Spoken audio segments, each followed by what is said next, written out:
नमस्कार मंडळी. आता काय करायला मी बघा, मासवड्या म्हणते त्याला. ही डाळीच्या पिठात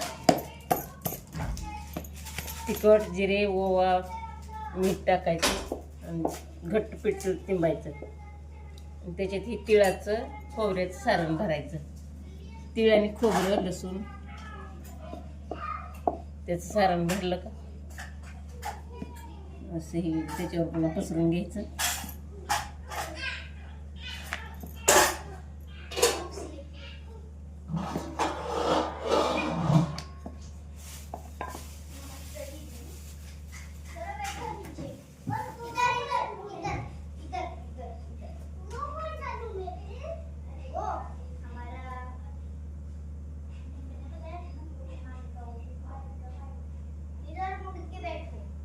हे असं गुंतायचं.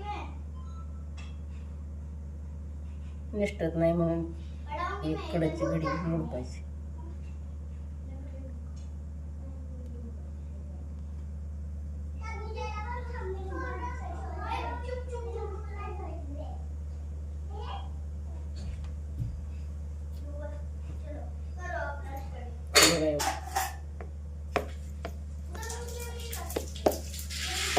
याला पुन्हा उकडायला टाकायचं. कापून पुन्हा ह्याच कुटाची आमटी करायची. कुट टाकून आमटी केली त्याच्यासोबत भाकर, चपाती, भात त्यासोबत खायचं. एकदम भारी लागतं.